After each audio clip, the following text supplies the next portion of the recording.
우리 한민족의 새로운 역사가 밝혀져 세계 역사가 뒤집혔습니다. 세계 진화생물학, 문화인류학, 고고학과 역사 언어학 석학들이 세상에 드러낸 사실은 충격적이었대요. 세계 문명사를 다시 써야 할 정도라고 합니다. 특히 더 충격적인 소식은 중국이 이 사실을 숨겨왔던 겁니다. 그동안 중국은 동북공정을 통해 한반도의 역사를 왜곡해 왔는데요.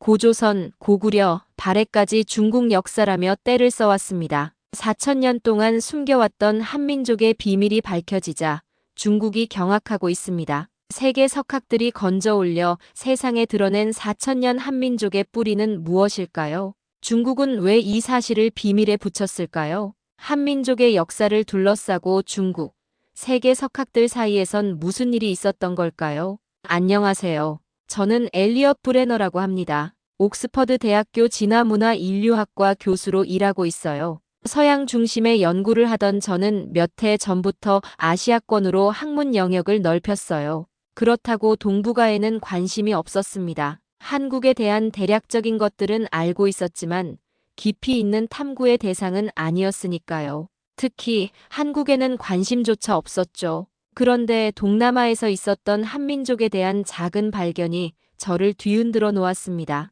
한국에 대한 편견을 허물어뜨린 계기가 된 것은 라오스에 있었습니다. 그리고 이 사건은 한민족의 빛나는 역사와 맞닿아 있는 세계사를 뒤엎는 사건입니다. 저는 그날도 라오스 고산지에서 한 부족의 문화를 연구하던 중이었어요. 여느 때처럼 현장 노트를 작성하며 산골 마을의 일상을 관찰하고 있었죠. 교수님, 오늘은 마을 제사가 있어요. 참관하실래요?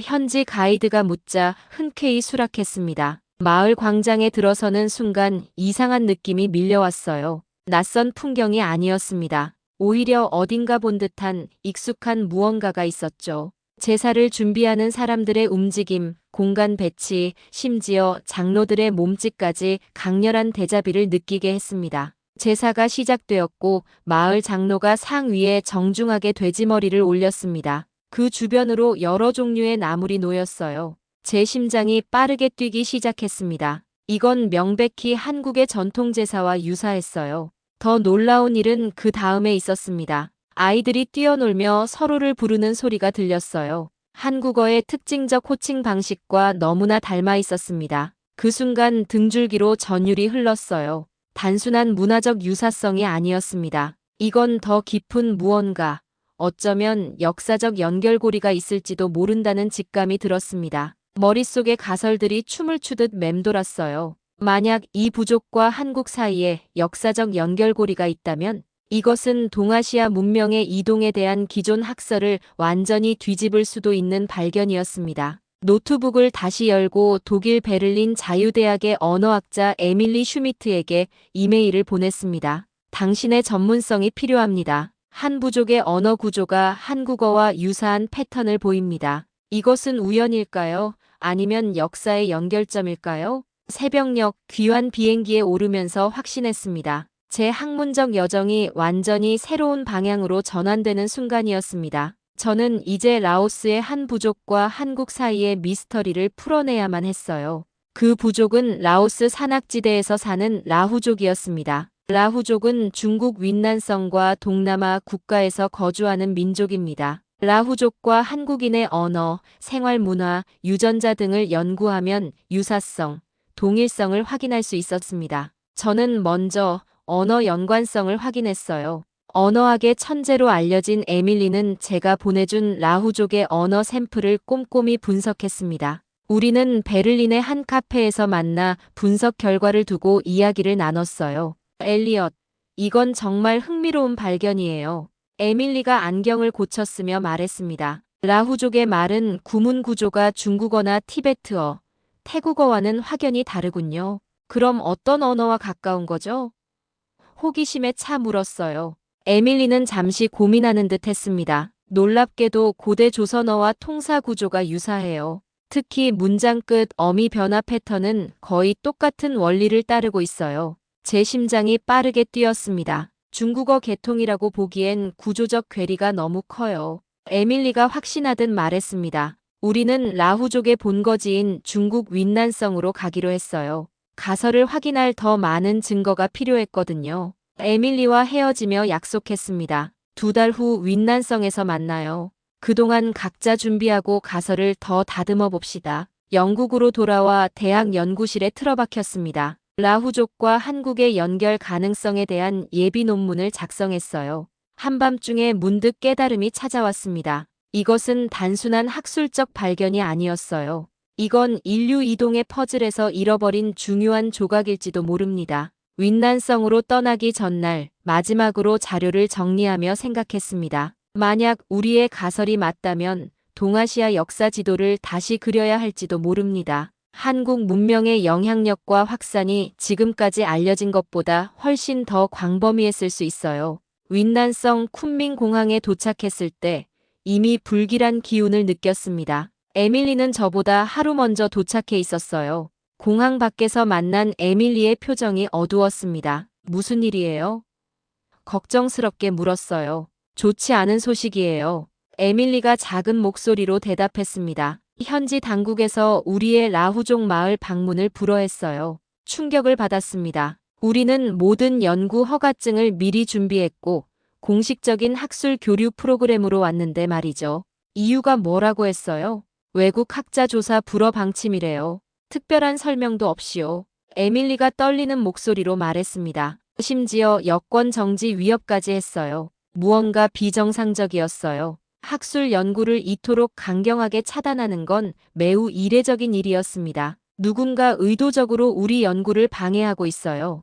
에밀리가 분노에 차서 말했습니다. 이건 단순한 행정적 문제가 아니에요. 다음 날 아침 쿤밍 대학의 린즈하우 교수와의 약속이 있었습니다. 원래는 협력 연구를 논의하기로 했던 자리였죠. 하지만 린즈하우의 태도는 차갑기 그지없었습니다. 라후족은 중국 소수민족 정책의 결과로 형성된 문화입니다. 외부 해석은 필요 없어요. 최대한 공손하게 대응했어요. 라후족의 언어 구조가 한국어와 유사한 점이 많아 역사적 연결 가능성을 탐구하고 싶을 뿐입니다. 린즈하우의 눈빛이 날카로워졌습니다. 그런 가설은 학문적 근거가 부족합니다. 라후족은 중화 문명의 일부입니다. 린즈하우 교수와 헤어지고 호텔로 오는 길에 에밀리가 고개를 갸웃거렸습니다. 왜 이토록 강경하게 나올까요?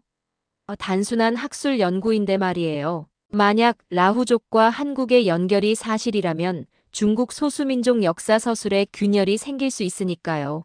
우리는 다음 날 아침 일찍 중국을 떠나기로 했습니다. 라오스 비엔티안 공항에 도착해 곧바로 라후족 마을 근처 작은 마을로 향했습니다. 라타는 이 지역에서 유명한 통역사예요. 라타가 우리를 알아보고 인사했습니다. 두 분의 연구에 대해 들었습니다. 도울 수 있어 기쁩니다. 라타의 집은 작지만 따뜻했어요. 벽에는 오래된 라후족 의뢰 문서들이 걸려 있었습니다. 그는 차를 내오며 이야기를 시작했습니다. 우리 마을 장로들은 오래전부터 특별한 이야기를 전해왔어요. 설산 너머 바다를 본 적 있다는 문장이 민요와 구전에 반복적으로 등장하죠. 라타는 상자 하나를 꺼내왔습니다. 그 안에는 오래된 의뢰 기록과 민요 구술 녹음, 그리고 몇 가지 무덤 유물이 있었어요. 놀랍게도 말 모양의 작은 조각상이었는데 그 문양이 고구려 벽화의 말과 유사했습니다. 이건 우리 조상들의 가장 신성한 유물입니다. 라타가 경건하게 말했어요.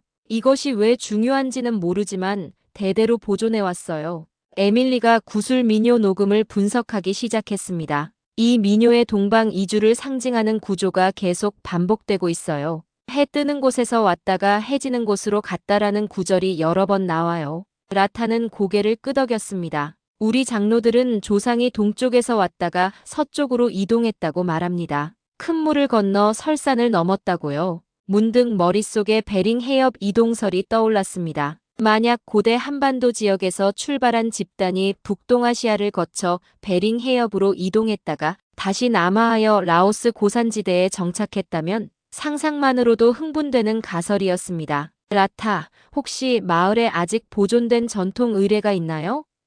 조심스럽게 물었어요. 물론이죠. 라타의 눈이 반짝였습니다. 일주일 후에 조상맞이 의례가 있어요. 그때 보시면 더 많은 것을 이해하실 겁니다. 일주일 동안 에밀리와 함께 라타가 제공한 자료를 자세히 분석했습니다. 고구려 벽화와 유사한 문양이 라후족 장례 도구에서 발견된 것은 단순한 우연이 아니었습니다. 마을에 도착하자 놀라운 광경이 펼쳐졌습니다. 장로들은 흰색 의복을 입고 북을 치며 의식을 진행했어요. 그들이 부르는 노래의 멜로디는 한국 전통 재래악과 놀랍도록 유사했습니다. 저 멜로디는 한국 전통 음악과 같은데요. 에밀리가 놀라움에 입을 다물지 못했습니다. 네, 한국의 재래악과 너무 닮았어요. 감정이 복받쳐 목소리가 떨렸습니다. 그날 밤 숙소로 돌아와 노트북을 열고 새로운 논문을 작성하기 시작했습니다. 제목은 베링 해협 이동설과 라후족 마이너스 한국 연결 가설이었습니다. 역사적 증거, 언어적 유사성, 문화적 패턴, 전설과 민요의 공통점을 모두 담았습니다. 라타의 도움으로 우리는 더 많은 증거를 모을 수 있었어요.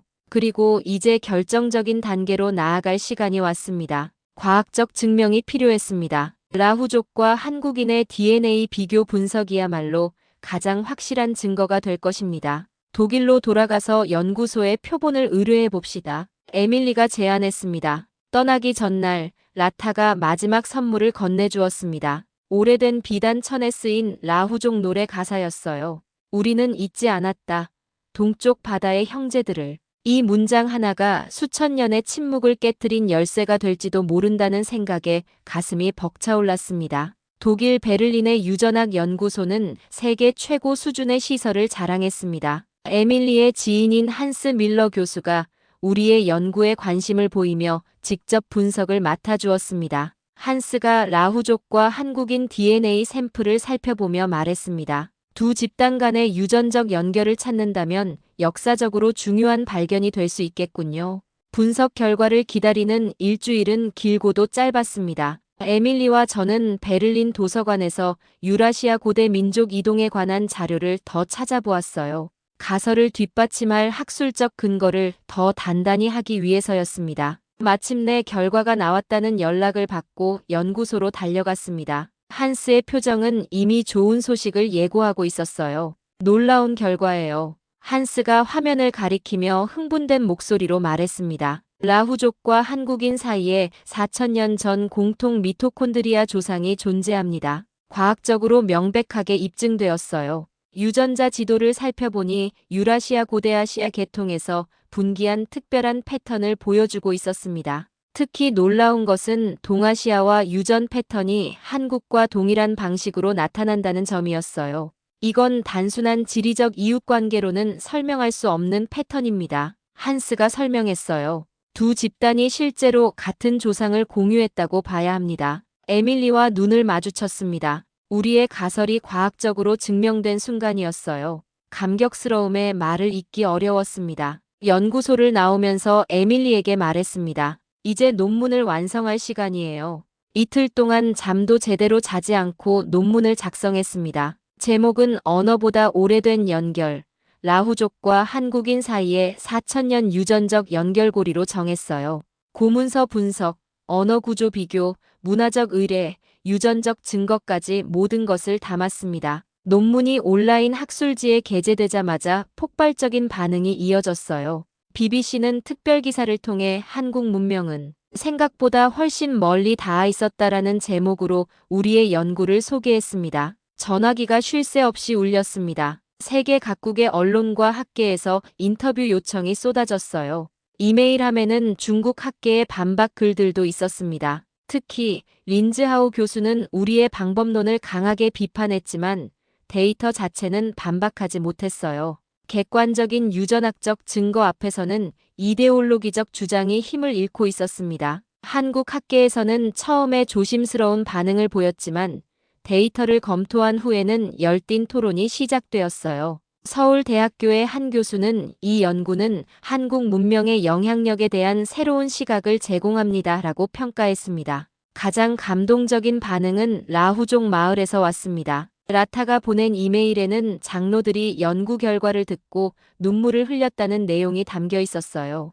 우리 조상들의 목소리가 마침내 세상에 닿았습니다라는 그들의 말이 가슴을 울렸습니다. 에밀리와 저는 다음 단계를 계획했습니다. 이제 국제학회에서 우리의 연구를 정식으로 발표할 시간이었어요. 그리고 그곳에서 린즈하우와 다시 마주할 것입니다. 파리 국제학술회의장은 역사적인 날을 맞이했습니다. 예상을 뛰어넘는 청중으로 가득 찼어요. 강단에는 에밀리와 제가, 그리고 맞은편에는 린즈하우와 중국 학계 대표들이 자리했습니다. 라후족은 중국의 민족 통합 과정에서 형성된 집단입니다. 린즈하우가 첫 발표를 시작했습니다. 그들의 문화적 특성은 중국 내 다양한 민족 간 자연스러운 교류의 결과물이죠. 이를 특정 외부 국가와 연결하는 것은 역사적 맥락을 무시하는 행위입니다. 린즈하우의 발표는 체계적이었지만 구체적인 증거보다는 역사적 해석에 중점을 두고 있었습니다. 그는 교묘하게 우리 논문을 조작이라는 프레임으로 몰아가려 했어요.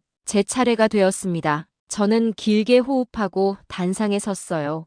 오늘 저는 증거에 기반한 과학적 접근만을 말씀드리겠습니다. 이론이나 해석이 아닌 객관적 사실만으로 연구 결과를 발표하겠습니다. 슬라이드를 넘기며 라후족과 한국인 사이의 유전적 연결을 보여주었습니다. 4,000년 전 공통 조상의 존재, 미토콘드리아 DNA 패턴의 일치, Y 염색체 분석 결과까지 명확한 증거들이 화면에 펼쳐졌어요. 이 데이터는 어떤 정치적 해석도 필요 없는 과학적 사실입니다. 단호하게 말했어요. 라후족과 한국인은 같은 유전적 뿌리를 공유하고 있습니다. 에밀리가 이어서 언어학적 증거를 제시했습니다. 라후족 언어의 문법 구조, 특히 동사 활용과 조사 체계는 중국어 계통과 근본적으로 다릅니다. 에밀리가 명확하게 설명했습니다. 그러나 고대 한국어와는 놀라운 구조적 유사성을 보여주죠.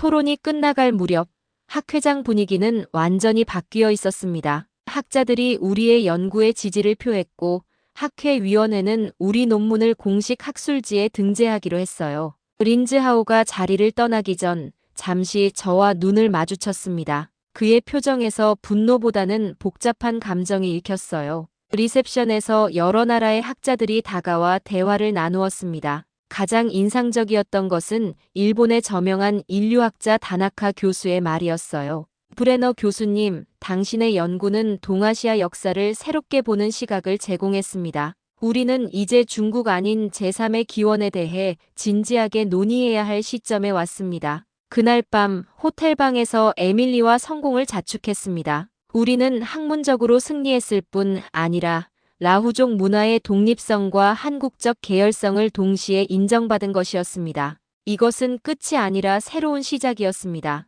우리의 발견은 단순한 학술적 호기심을 넘어 인류 역사의 중요한 퍼즐 조각을 찾아낸 것이었으니까요.